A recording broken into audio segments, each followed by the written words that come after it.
Salama daholo androany isika dia andao indray raha hiresaka ny mahakasika ny zava-nisy tamin'ity herinandro ity. Tsy inona moa izay fa ny eo amin'ny mahakasika ny fidinan'ny filohan'ny repoblika izay nijery ifotony ny olany jirama izay mahatonga ny fatapatapahany herinaratra lava tsy misy fiafarana ka niezaka nanao an'izay fidinana fotony izay ny tenany mba hitadiavam-baholana mahakasika an'izay rehetra izay. Etsy andanin'izay dia nanao fotoam-bavaka ihany koa ireo izay miaradia amin'ny Harilala Ramanantsoa mialohany izao hidirana amin'ny fanombohana eo amin'ny resaky ny fampielezan-kevitra izay ho atao atsy izao ka tany amin'ny chapelle anaty rova nanaovana an'izany fotoam-bavaka izany. Ka ny pitsopitso ny mahakasika an'izay no fakafakaina amintsika ato anatin'ity video ity ka manasantsika rehetra anaraka an'ity video ity hatramin'ny farany. Fa mba hahafahanao manaraka tsy tapaka ny vaovao izay ho ampitainay eto Amboatawatagasy dia manasana ho hatrany hilaiky ary hiabone amin'ity chaîne antsika Amboatawatagasy ity. Natomboka tamin'ny vavaka firaisampinona teny amin'ny chapelle anaty rova Manjakamiadana ny hetsika rehetra ho tanterahan'ny kandida Harilala Ramanantsoa. Nanapa-kevitra izy ny hanankina ny zavatra rehetra eo am-pelatana ny ilaina hary. Aorian'izay vao hiditra antsehatra amin'ny fidinana ifotony eny anivon'ireo boriboritany ao Antananarivo renivohitra ao ny tenany. Marina fa i Harilala Ramanantsoa no kandida izay tokana any isika rehetra miaraka amin'ny Andry Rajoelina na Irmara amin'izao hazakazaka ho amin'ny fifitenana kominaly ao an-drenivohitra izao. Ao anatin'ny resaka diplomasia indray dia manomboka miseho masoandro ankehitriny ny olana ara-diplomatika eo amin'ny Nosy Comore sy Madagasikara. Tato ato dia nisesisesy ny famoahana fanambarana eo amin'ny andaniny sy ny ankilany. Raha ny fahitana izany dia hita fa mihenjandroa ny tady eo amin'ny firenena roatonta. Farany teo dia nolavin'ny firenena Komoriana ny fangatahany ministrin-draha raham-bahiny malagasy Ramatoa Rasata Rafaravavitafika hihona amin'ny filoha Komoriana Azali Ousmani. Antony izany araky ny voalazany gazety any an-toerana ny fitondran'ny Ramatoa ministra hafatra manokana avy amin'ny filohan'ny Repoblika Malagasy Andry Rajoelina. Ny alakamisy teo ny tenany no tokony hanatotosa ity iraka ity any Komoro ka izao tsy afaka izao ndray. Na teo aza ireo valinteny diplomatika manazava ny antony izany dia karazany valibotana ataon'ny firenena Komoriana amin'ny Madagasikara ihany ity toetra raha ity. Ny antohany ity disadisa ity raha tsy hivina ny nandraisan'ny fitondrana malagasy nandritra ny filan-kevitry ny ministra tamin'ny 12 Oktobra lasa teo iny ny fanangatonana vonjomaika ny sistany amin'ny fitaterana an-dranomasina avy any Komoro.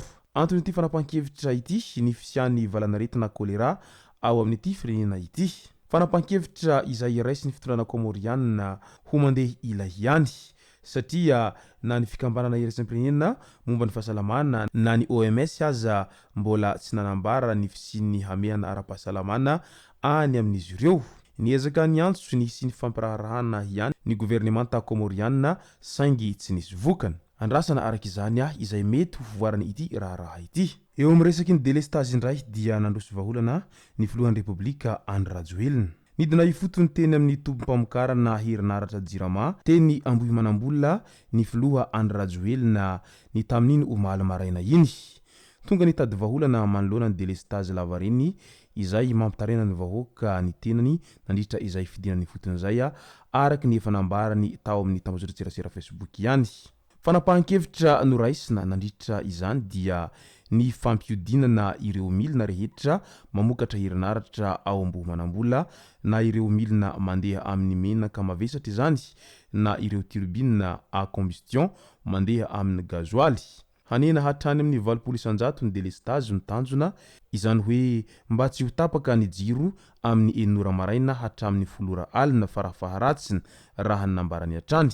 Ankoatra ny famahana ny olana teknika dia hampiny ny fanjakana amin'ny alalan'ny investissement na ny arabola ny jirama. Izany dia hividianana solika hampiodinana ny milina an'ireo centrale thermika ireo. Ireo moa ny tetikasa maika fa ny lavitrezaka kosa dia ny hanangana ny panneau solaire tokony hamokatra herinaratra 50 megawatt. Eo ihany koa ny fametrahana ny parc solaire manana tanjaka 20 megawatt. Misy koa ny famitana tetikasa lehibe ho atao ao Antananarivo renivohitra ao dia ny parc solaire izay mitsingevana hatao eny amin'ny farihiny Iarivo Ivato hamokatra herinaratra 50 megawatt. Ankoatr'izay dia hafainganana ihany koa ny fanamboarana ireo tetikasa lehibe hafa indrindra fa ireo centrale hydroélectrique tahaka any Sahofika sy Volobe. Nilaza hatrany ny filoha Rajoelina fa tetikasa ao ranomafana dia hatao amin'ity volana Desambra ity ary hiezahana mba ho vita anatin'ny 3 taona. Midika izany fa tsy mitsahatra mitady vahaolana etseroa ny fitondram-panjakana manoloana ny olana izay mianjady amin'ny voaka malagasy amin'izao ankehitriny izao ka dia andrasantsika eto ara izay tena vahaolana maharitra ho arosiny ireo izay mandrafitra ny gouvernemanta amin'izao ankehitriny izao. Eo amin'ny lafiny toetsaina indray dia naneho ny heviny Jean Rina manoloana an'ireo izay tokony hataony sefokotany manerana anosy.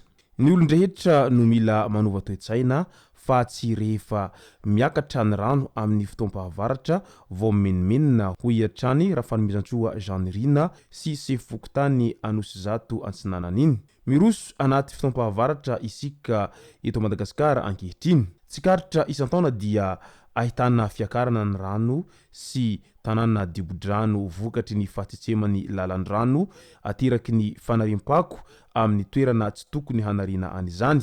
Ka izay no anisany nahatonga any isefokotany naneho ny heviny mba hananatra ny mpiarabelona. Lasa zara fanarinan'ny fako ny lakan-drano sy ny toerana somary malalaka kanefa ireny no manentsana ny fivarinan'ny rano ka mahatonga ny fiakaran'ny rano ho iatrany ny tenany. Marina aloha izay voalazany izay fa mila manova toetsaina avokoa ny olom-pirenena tsirairay mba hialana amin'izay fanomezana tsy ny lava ny mitondra fanjakana izay raha vandany vao miakatra kely ny rano rehefa fahavaratra nefa noho ny ataony tsirairay ihany no mahatonga an'izay rano izay miakatra satria tsentsina ny lakan-drano ka tsy maintsy miakatra moa zany ny rano rehefa tsentsina ny lakan-drano izay tokony hivarinana izay rano izay noho ny afitsoko ny fanarim-pako etseroa. Eo amin'ny resaky ny fanamboaran-dalana indray dia ny lalana izay mampitohy any Marimandia Mampikony izany hoe lalam-pirenena fahaenina iny miroso amin'ny fanarenana ny fitondram-panjakana amin'izao fotoana izao. Ho fiatrehana ny fotoam-pahavaratra sy famahana ny fahasalamam-bahoaka izay mivezivezy amin'ny lalam-pirenena fahaenina iny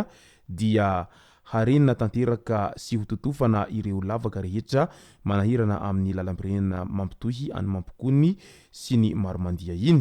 Ny fiaraha-miasan'ny ministera asa vaventy sy ny faritra Sofia no nahatanteraka an'izao fanarenana izao ka ny governoran'ny faritra Sofia no miantoka ny engin rehetra ampiasaina fa ny ministera kosa no miantoka ny solika hanaovana an'izany rehetra izany ka dia miara-mientana sy miara-miasa ny fitondram-panjakana amin'izao fotoana izao mba hitondra fandrosoana sy fampandrosoana ho amin'ny faritra tsirairay avy manerana ny Madagasikara izay. Izay moa no masaka azonaroso tao anaty vidéo ity tompoko lasy tompoko vavy ka misaotra antsika rehetra nanaraka an'ity vidéo ity hatramin'ny farany. Aza dinovy ny milike ny vidéo antsika ary indrindra ny miabone amin'ny chaîne antsika mba hafahanao manaraka tsy tapaka ny vidéo zay lefa nimsisy tomatagasy. Tompoko lasy tompoko vavy mankasitraka dia mirary soa.